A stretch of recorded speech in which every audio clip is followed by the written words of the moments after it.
बहुत सारे नेता हैं, विनोद बाबू का नाम मंचों में लिए, अपने घर में उनकी तस्वीरें सजाएं, लेकिन उन्होंने क्या किया, नहीं किया, ये आपने देखा। इसलिए अगर मैं आपके बीच आता हूं, अभी बारिश का मौसम है, आप चले जाएं मेरे घर में, आज भी बारिश की बूंदें सीधा मेरे घर को छूती है, आज भी बारिश की बूंदें सीधा मेरे घर को छूती है। क्योंकि मैं आपके बीच का हूं, इसीलिए मैं समझता हूं कि पढ़ाई का दर्द क्या है, पढ़ाई का मर्म क्या है, एक स्टूडेंट को उनकी जरूरत क्या है। मैं वो स्टूडेंट हूं जिसने इंटर ऑफ साइंस करने के बाद बीएससी केमिस्ट्री ऑनर्स इसलिए छोड़ दिया था कि रजिस्ट्रेशन के लिए हमारे पास 1600 रुपए नहीं थे। इसलिए मैं समझता हूं एक स्टूडेंट का दर्द क्या होता है। हमारे प्रोफेसर जितेंद्र सर हैं, कभी राजगंज जाइएगा तो उनसे मुलाकात करिएगा। उन्होंने एक चीज कहा था कि जरा हम ट्यूशन भी माफ कर सकते हैं, लेकिन रजिस्ट्रेशन फॉर्म फिलअप का फी तो देना पड़ेगा। तो इसलिए मैं जानता हूं, मैं समझता हूं कि आप इस हालात में आकर पढ़ाई कर रहे हैं। और मैं एक बात जरूर कहूंगा, आपको मोटिवेट होने के लिए इधर ये तमाम जो मोटिवेशनल स्पीकर्स हैं, जो अपना प्रवचन देते हैं, अपना वचन देते हैं, उनके पास जाने की जरूरत नहीं है। अगर फुर्सत मिले तो कभी अपनी माँ और पिताजी से पहले उठकर उनके हथेली को छू कर देखिएगा, उनके पाँव को छू कर देखिएगा, आज उनमें उम्र से ज्यादा का असर दिखेगा। कभी समय मिले तो अपनी माँ के आंखों में झांकिएगा, अपने माँ के चेहरे को झांकिएगा। आपकी माँ की उम्र 40 साल है, लेकिन आज वो 60 साल की दिखती है। उससे बड़ा मोटिवेशन आपके लिए कुछ भी नहीं हो सकता। आज आपकी माता, सामान्य आपकी भी माता, हमारे भी माता 4 बजे 5 बजे सुबह उठती है और सबसे पहले अपने हाथ में झाड़ू थामती है। कभी आपने सोचा कि आपकी माँ ने झाड़ू क्यों थामा? इसलिए आपकी माँ ने सुबह 4 बजे उठकर झाड़ू थामा। उस माँ ने भी ये प्रण लिया है कि मेरी बेटी, मेरा बेटा जब बड़ा हो जाए तो हाथ में झाड़ू ना थामे, वो कलेक्टर की कुर्सी में बैठकर कलम थामे।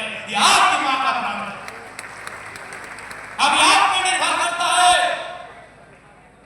कि आप अपने माँ के प्रण को कितना हद तक पूरा करते हैं। अब आप पर निर्भर करता है कि आप अपने पिताजी के सपनों को कितनी ऊंची उड़ान देते हैं। ये आप पर निर्भर करता है। क्योंकि याद रखिएगा, जो रास्ता आप चुनेंगे उस रास्ते में आपको अकेला चलना होगा, उस रास्ते में आपको अकेला चलना होगा। क्योंकि इस देश के महान संत विवेकानंद जी ने कहा था कि दिन में एक बार खुद से बात कर लिया करो, नहीं तो तुम दुनिया के सबसे अच्छे इंसान से मिलने का मौका गवा दो। आपके लिए इस दुनिया में सबसे बेहतर कोई है तो आप हैं। मान के चलिए आपके पिताजी अभी साथ आए हैं और आपको ऐसा लगता है कि आपके पिताजी आपके हैं, तो आप भारी भूल कर रहे हैं। आपके पिताजी किसी के भाई भी लगते हैं, आपके पिताजी किसी के ससुर भी लगते हैं, आपके पिताजी किसी के मौसा भी लगते हैं, आपके पिताजी किसी के मामा भी लगते हैं। तो आप अपने पिताजी पे एकल अधिकार कैसे रख सकते हैं? आप अपनी माता पर एकल अधिकार कैसे रख सकती हैं? वो किसी की पुत्रवधू है, वो किसी की मासी लगती है, वो किसी की भाभी लगती है, आपकी माँ है, लेकिन उसका सम्मान इसी समाज के अन्य लोगों से भी अन्य है। इसलिए इस बात को याद रखिएगा, आपके लिए 24 घंटा अगर कोई अवेलेबल है तो केवल आप अवेलेबल हो। अब आपको तय करना है कि किस दिशा में आपको जाना। चूंकि इस कार्यक्रम में 1 मिनट बना है, समय का अभाव है, इसलिए आप जानते हैं कि जब जब समय का अभाव होता है आपके विधायक की घड़ी बांधते हैं। तो इसलिए चूंकि महामहिम आए हैं, काफी सारे प्रोटोकॉल है, इसलिए मेरा संदेश यही होगा कि आप मेहनत से पढ़ें। और आज जो 40 बच्चे पास होकर आए हैं, मैं उनको भी कहूंगा कि आप अपने गांव में, आपको अपनी सफलता सेलिब्रेट करने का हक है। लेकिन याद रखिएगा मेरी बहनों और मेरे भाइयों कि यदि आपके गांव में कोई बच्चे फेल हो गए हैं तब उन्हें मत भूलिएगा, उन्हें भी मोटिवेट करना ये आपका काम है। और आज ये मन से मैं कहता हूं, जैसा मैंने अपना महीने का 3 महीने का सैलरी टॉप 40 को दिया है, आप जाइए डुमरी विधानसभा में, अगर कोई बच्चे फेल हुए हैं, अगर वो पढ़ाई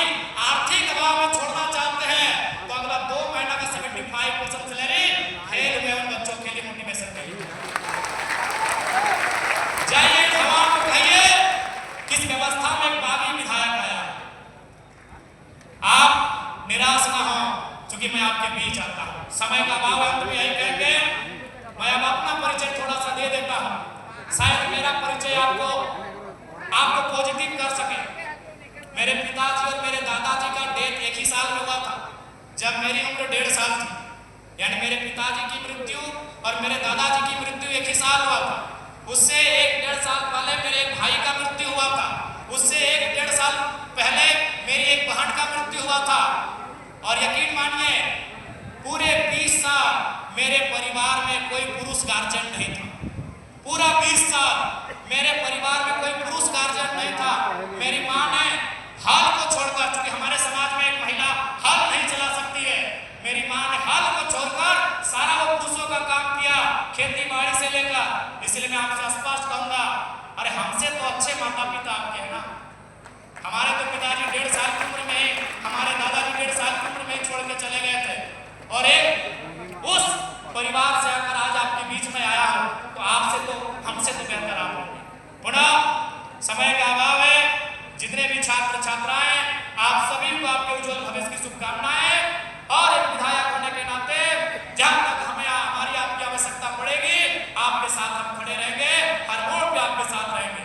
पुनः आज के इस कार्यक्रम में अपनी गरिमामय उपस्थिति देने के लिए इस राज्य के सर्वोच्च रहनुमा, इस राज्य के प्रथम नागरिक महामहिम राज्यपाल महोदय का वंदन करते हैं, कोटि कोटि अभिनंदन करते हैं। उनका नावाडी डुमरी विधानसभा की पावन धरती में आगमन ऐसा प्रतीत हो रहा है मानो आज आकाश धरती में उतर आया। मैं उपायुक्त महोदय और पुलिस अधीक्षक महोदय के नेतृत्व के साथ तमाम पुलिस प्रशासन की टीम का धन्यवाद, मीडिया हाउस लोकतंत्र के चौथे स्तंभ का आभार, हमारे स्थानीय सहयोगी स्थानीय साथियों जिनकी देखरेख में कार्यक्रम हुआ उनका आभार अभिनंदन, और विशेषकर इस डुमरी विधानसभा के जनता जनार्दन देव तुल्य जनता, आपका आभार, आपका अभिनंदन। और जितने भी छात्र जो आज पुरस्कृत होंगे, उन्हें उनके उज्जवल भविष्य के लिए असंख्य शुभकामनाएं। जोहार झारखंड, जय झारखंड। बहुत बहुत धन्यवाद माननीय